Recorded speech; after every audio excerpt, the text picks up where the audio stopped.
Pernah nggak sih kamu ngerasa tiap kali pesta demokrasi selesai, terus presiden baru dilantik, kabinet baru diumumin, tapi ujung-ujungnya kok kita tetap kerasa jalan di tempat aja ya? Iya, kayak mengulang siklus yang sama aja gitu ya. Nah, bener banget. Ada satu istilah bahasa Jawa yang pas banget buat gambarin perasaan kolektif bangsa kita ini. Namanya kecelik. Oh, kecelik. Iya, iya. Sindrom kecelik ini kayak perasaan waktu kita ngarep banget dapat sesuatu yang baru dan lebih baik. Tapi ujung-ujungnya kita sadar kalau kita tuh cuma ketipu sama kemasan yang beda. Orde lama, kita kecelik. Masuk orde baru, awalnya seneng, kecelik lagi. Reformasi juga gitu kan akhirnya. Betul, reformasi yang digadang-gadang jadi titik balik, bertahun-tahun kemudian polanya kerasa sama aja. Nah, kalau bangsa sebesar Indonesia ngerasa tertipu berulang kali lintas rezim kayak gini, ini pasti bukan cuma kebetulan doang. Sepakat. Kalau kekecewaan ini terjadinya sistematis puluhan tahun, masalahnya jelas bukan di siapa tokoh yang lagi manggung, tapi di arsitektur sistemnya itu sendiri. Sistem yang sekarang justru didesain buat memproduksi ilusi itu terus-terusan. Oke, mari kita bedah tuntas hal ini. Di sesi eksplorasi kita kali ini, kita bakal bongkar sebuah dokumen yang provokatif, tapi analitis banget. Judulnya Indonesia Emas 2026, Menuju Indonesia Maju dan Berdaulat. Ini karya Prayogi R. Saputra dan Rinto Setiawan. Dokumen yang sangat menarik buat dibedah. Iya, misi kita hari ini jelas ya. Kita mau ngebedah struktur ketatanegaraan kita. Kita pengen cari tahu, apakah sistem negara saat ini benar-benar nempatin kamu, sebagai rakyat, jadi pemilik kedaulatan? Atau jangan-jangan, kamu cuma dijadiin alat legitimasi aja buat kekuasaan mereka? Dan ini penting ya buat dikasih tahu ke pendengar. Pastinya, saya mau tekankan juga, dari awal kita di sini murni membedah gagasan struktural dari sumber ini ya. Kita nggak lagi ngambil sisi politik sayap kiri atau sayap kanan, nggak lagi dukung atau jatuhin siapa-siapa. Benar, kita netral di sini, cuma ngelihat mesinnya aja. Betul. Biar kamu punya pisau analisis yang kritis aja soal tata negara. Nah, tadi dibilang sistemnya yang salah desain. Maksudnya gimana itu? Gini, ganti supir berkali-kali itu nggak bakal nyelesain masalah kalau ternyata mesin mobilnya emang dirancang buat jalan mundur kan?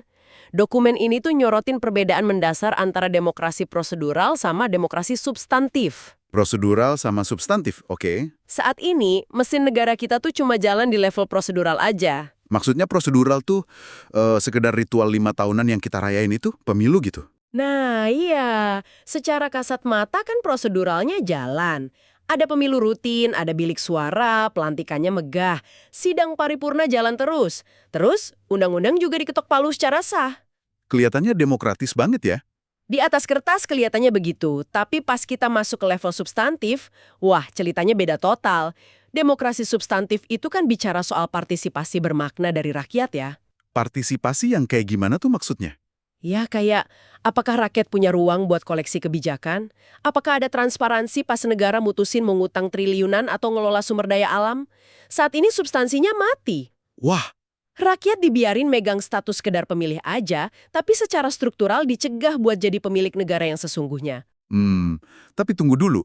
Saya pengen nantang premis ini dikit deh. Kan di era reformasi ini, kita datang ke TPS, kita nyoblos langsung loh. Milih bupati, gubernur, presiden. Bukannya pemilihan langsung itu justru bukti nyata kalau rakyat yang pegang kendali? Keputusannya murni ada di tangan rakyat kan? Secara mekanis, emang kelihatannya gitu. Tapi yang sangat menarik di sini adalah dokumen ini nyebut itu sebagai ilusi partisipasi. Ilusi. Gimana? Kita kan beneran nyoblos. Iya, tapi hak milih di TPS itu cuma ilusi kalau kamu lagi ngendaliin negara. Coba kita tarik mundur sebelum kamu masuk ke bilik suara. Siapa coba yang nentuin nama-nama yang ada di kertas suara itu? Partai politik dong pastinya. Betul. Partai politik ini bertindak sebagai filter yang super ketat. Mereka bukan lagi perpanjangan tangan rakyat, tapi malah jadi penjaga gerbang. Kita ini cuma disodorin menu yang udah dimasak di dapur tertutup. Terus kita cuma dipaksa milih dari menu itu aja. 100% persis kayak gitu. Partai politik dengan kaderisasinya yang tertutup, biaya politiknya yang mahal banget, jadi penentu tunggal. Keputusan strategis yang nentuin hidup rakyat tuh jarang banget didiskusin terbuka. Berarti cuma dibahas di ruang-ruang tertutup elit partai ya? Iya dong, mereka ngerumusin kebijakan di belakang terus tinggal minta stempel legalitas dari kamu lewat pemilu. Begitu kamu keluar dari TPS, ya kedaulatan kamu ditinggalin gitu aja. Gila juga ya kalau dipikir-pikir. Kamu nggak punya alat kendali apapun buat nyabut mandat mereka di tengah jalan kalau mereka melenceng. Kalau ilusi ini bisa mulus puluhan tahun, pertanyaannya tuh salah pahamnya di mana sih? Sampai kita ngebiarin ini terjadi? Menurut sumber kita, ini kan katanya ada satu kebingungan massal. Kita gagal misahin dua hal, negara sama pemerintah. Emang bedanya sefatal itu ya? Fatal banget. Kebingungan ini yang jadi akar otoritarianisme terselubung. Secara ilmu tata negara nih ya, negara itu entitas permanen. Ada wilayah, rakyat, kedaulatan. Negara ini nggak kemana-mana. Oke, kalau pemerintah? Pemerintah tuh cuma alat operasional aja. Cuma sekelompok orang yang dikasih mandat sementara buat jalanin fungsi administrasi. Pemerintah itu bisa diganti, bisa dievaluasi tiap saat. Berarti balik ke analogi restoran tadi dong. Negara itu ya bangunannya, restorannya. Kamu, rakyat, itu pemilik sah restorannya. Nah, pemerintah itu ibarat manajer atau asisten rumah tangga yang kamu sewa buat ngurus harian. Betul, cuma ART atau manajer. Tapi masalahnya, manajer ini tiba-tiba ganti menu sembarangan. Naikin harga nggak bilang-bilang. Pas kita sebagai pemilik datang buat komplain, kita malah dituduh bikin rusuh di restoran kita sendiri. Parahnya lagi, manajer ini pakai uang restoran buat bayar satpam supaya ngusir pemiliknya. Nah iya, satpamnya disuruh ngusir kita. Kok bisa gitu ya? Dampaknya tuh ngeri banget kalau di level negara. Kalau konsep negara sama pemerintah itu dicampur aduk, kritik apapun ke pemerintah bakal langsung dicap sebagai ancaman ke negara. Oh, jadi tameng stabilitas negara dipakai buat ngebungkam kritik. Tepat. Jadi nasionalisme warga tuh nggak lagi diukur dari cinta tanah air, tapi dari seberapa patuh mereka ke pejabat harian. Wah, coba deh kamu bayangin posisi aparat keamanan kita, TNI Polri, di dalam kekacauan logika ini. Kalau pakai analogi restoran, mereka kan satpam yang disewa buat ngelindungin restoran dan pemiliknya, alias rakyat. Iya, tapi karena manajernya terus-terusan klaim kalau dialah representasi restoran itu, Satpamnya jadi bingung kan? Akhirnya malah bentrok sama rakyat sendiri. Karena mereka diposisikan ngelindungin manajer dari protes majikannya. Satpamnya salah ngenalin siapa yang sebenarnya gaji mereka. itu titik krusialnya. Dan ini bikin kita nanya, kok bisa sih pemilik restoran kehilangan hak atas restorannya sendiri secara legal? Manajer kan nggak bisa sewenang-wenang kalau nggak ada celah di dokumen kontraknya. Benar. Dokumen ini nyebut fenomena itu sebagai perceraian konstitusional ya. Katanya ini akar dari sejarah amandemen konstitusi kita. Iya, masalah strukturalnya ada di amandemen UUD 1945, khususnya pasal 1 ayat 2. Ah, yang dulu bunyinya beda itu ya. Iya, sebelum amandemen bunyinya tuh jelas banget. Kedaulatan adalah di tangan rakyat dan dilakukan sepenuhnya oleh Majelis Permusyawaratan Rakyat atau MPR. Strukturnya jelas ya. Ada rakyat sebagai pemilik dan MPR sebagai pelaksana mandatnya. Betul, rakyat punya badan tertinggi buat ngawasin operasional negara tiap hari. Tapi pas amandemen ketiga, Kalimatnya diubah jadi kedaulatan berada di tangan rakyat dan dilaksanakan menurut Undang-Undang Dasar. subjek pelaksananya tiba-tiba hilang, ya? Iya juga ya. Kan UUD itu cuma dokumen mati, cuma lembaran kertas. Kertas mana bisa ngawasin presiden secara aktif? Nah, hilangnya frase dilakukan sepenuhnya oleh MPR itulah yang disebut perceraian konstitusional tadi. Secara hukum, rakyat tetap diakui megang kedaulatan, tapi alat kendalinya diamputasi. MPR-nya direduksi ya fungsinya. Betul, MPR turun kasta jadi sekedar lembaga seremonial yang sejajar sama lembaga lain. Akibatnya apa? Kekosongan pengawasan tertinggi. Karena nggak ada lembaga di atas presiden, kekuasaan operasional langsung geser masif ke eksekutif. Pantesan Cak Nun di buku ini ngasih kritik pedes banget ya. Dia bilang, presiden itu outsourcing. Tenaga kontrak yang disewa, digaji pemilik negara, dan harusnya bisa dievaluasi kapan aja. Iya, karena sejatinya dia emang cuma pelayan publik. Nah, disinilah bagian yang sangat menarik. Waktu reformasi, kan kita setuju amandemen karena kita pengen batasin masa jabatan presiden kan, maksimal 2 periode. Bukannya batasin durasi itu udah cukup buat nyegah kekuasaan absolut? Memang benar, itu ngilangin potensi jabatan seumur hidup. Tapi jika kita kaitkan ini dengan gambaran besarnya, ngebatasin waktu tanpa ada pengawasan struktural harian, tuh tetap aja ngelahirin absolutisme selama dia ngejabat. Maksudnya selama 5 atau 10 tahun itu dia tetap bisa absolut. Iya dong, presiden punya kendali penuh atas birokrasi, anggaran, aparat penegak hukum. Nggak ada atasan yang ngawasin dia tiap hari. Oh, jadi kayak kita sukses nyegah manajer restoran menjabat selamanya, tapi sebagai gantinya kita ngebiarin dia jadi raja mutlak selama kontraknya jalan. Analogi yang pas. Kekuasaan jadi terpersonalisasi. Harusnya kan DPR yang ngawasin. Tapi karena DPR isinya partai-partai politik yang ujung-ujungnya malah bikin koalisi sama presiden, Demi dapat jatah menteri ya kan? betul, jadi fungsi pengawasannya tumpul. Nggak ada lagi lembaga murni yang wakilin rakyat secara independen. Makanya kebijakan kontroversial sering tetap lolos meski ditolak keras sama masyarakat. Diagnosisnya benar-benar telanjang nih sekarang. Negara disamain sama pemerintah. Terus pemilik negara kehilangan alat kendalinya gara-gara amandemen. Terus solusi dari dokumen ini tuh gimana buat bawa kita ke Indonesia Emas 2026? Solusi utamanya, kita harus menikahkan kembali rakyat sama MPR. Menikahkan kembali, berarti ngebalikin posisi UUD murni sebagai akta pendirian gitu ya? Tepat. Jadi didesain ulang kayak perusahaan raksasa yang sehat. UUD itu akta pendirian. Rakyat itu pemegang saham utamanya. Terus presiden sebagai CEO yang dibayar buat jalanin operasional. Kalau gitu, posisi MPR di mana dong? MPR harus dikembaliin jadi RUPS alias Rapat Umum Pemegang Saham. RUPS negara dong ini jadinya. Betul, lembaga tertinggi yang nentuin arah strategis dan ngawasin CEO. Tapi, buku ini nggak sih syarat mutlak yang lumayan ekstrim biar RUPS ini nggak disandera kepentingan jangka pendek.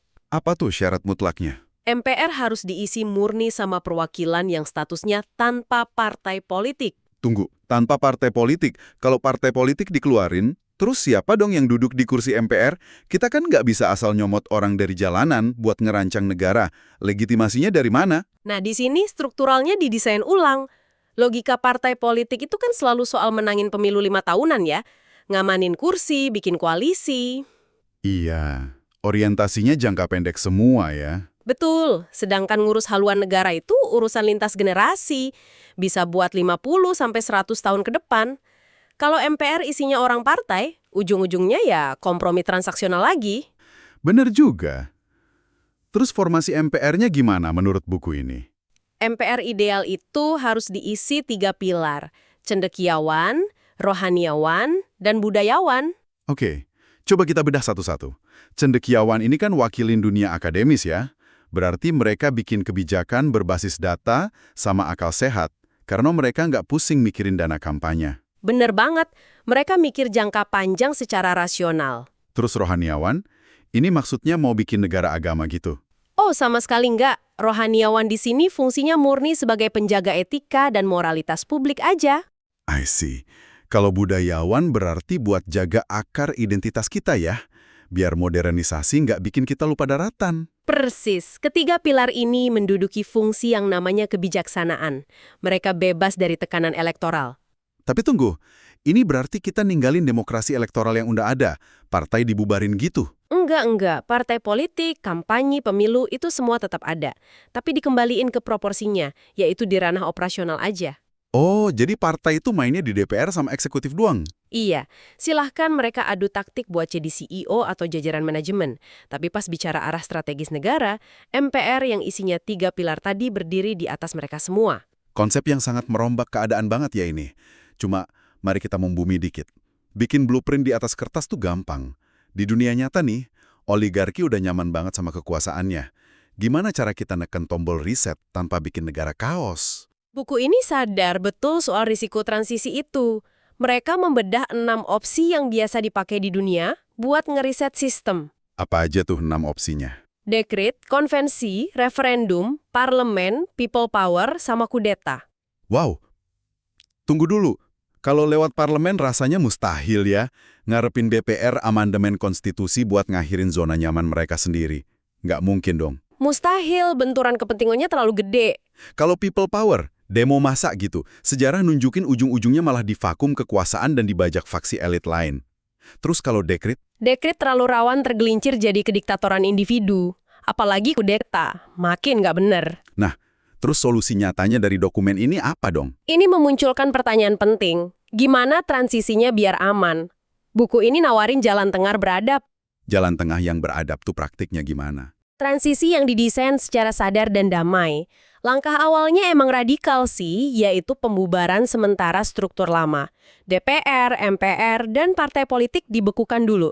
Tapi, Tanpa kriminalisasi kan katanya. betul, nggak ada elit yang ditangkap karena ideologi, nggak ada pembungkaman. Ini murni cuma matiin mesin sebentar aja buat diriset. Tapi kalau mesin politiknya mati, ada kekosongan dong. Siapa yang ngisi rubannya? Segera dibentuk wadah ad hoc namanya Musyawarah Kenegaraan Nasional. Ini diisi tokoh-tokoh netral dari seluruh Indonesia. Terus tugas mereka ngapain? Mereka bertugas ngebentuk Dewan Negara Transisi sama MPRS, Majelis Permusyawaratan Rakyat Sementara. Terus gimana nasib rakyatnya?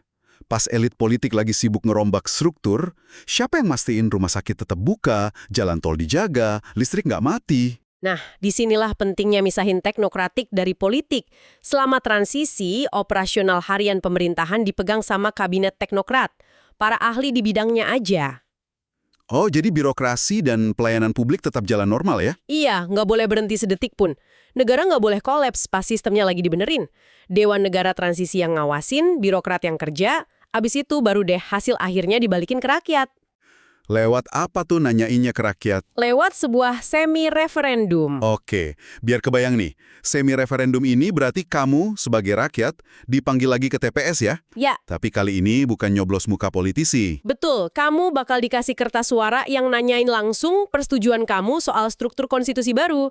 Setuju nggak kedaulatan dibalikin ke kamu lewat sistem ini? Wow, dan hasil dari mekanisme persetujuan langsung inilah yang bakal ngelahirin TAP MPR yang sah ya secara hukum. Tepat. TAP MPR itu jadi payung hukum tertinggi buat transisi. Dari situ baru dibentuk Komisi Pemilu Independen. Terus ngadain pemilu baru dengan aturan yang udah sehat. Jadi, apa arti dari semua ini? Dari eksplorasi kita hari ini, kelihatan jelas kalau visi Indonesia Emas 2026 tuh bukan sekedar slogan kampanye ya. Bukan sekedar target pertumbuhan ekonomi atau ajang pamer infrastruktur. Jelas bukan. Menurut pembedahan buku ini, Indonesia Emas itu adalah titik balik kesadaran berbangsa. Momen di mana kita berhenti kena sindrom kecelik ya. Rakyat benar-benar diposisikan jadi pemilik mutlak republik ini. Bukan cuma dikasih ilusi partisipasi. Pertumbuhan ekonomi setinggi apapun kalau kedaulatan rakyatnya keropos, itu cuma istana pasir. Kapan aja bisa dirampas sama pemerintah harian. Bener banget. Nah, sebelum kita nutup sesi bedah tuntas kita kali ini, coba deh kamu renungin satu skenario masa depan ini. Kalau struktur negara dan pemerintah benar-benar berhasil dipisahin secara tegas, efek dominonya ke kebebasan sipil kamu tuh bakal luar biasa loh. Konsekuensi logisnya pasti ke sana. Kompas institusional TNI dan Polri bakal lurus lagi. Loyalitas tertinggi mereka murni cuma buat negara dan rakyat, bukan buat penguasa harian. Berarti, era kelam di mana kritik dan protes warga dibungkam paksa atas nama stabilitas keamanan bakal benar-benar lenyap selamanya ya. Karena logikanya, kalau kamu ngeritik manajer restoran yang kerjanya berantakan, satpam di pintu depan nggak bakal ngelihat kamu sebagai ancaman buat bangunan restoran itu. Karena satpamnya sadar yang dia lindungi adalah kamu, si pemilik. Kuncinya emang harus balik ke tangan kamu. Pertanyaannya sekarang, pas kuncinya udah di tanganmu, rumah kayak apa sih yang pengen kamu bangun dan warisin ke depan? Teruslah membongkar narasi yang ada, tajemin terus pisau analisis kamu, dan pastikan kamu selalu sadar posisi kamu di rumahmu sendiri. Sampai jumpa di eksplorasi ketatanegaraan kita berikutnya.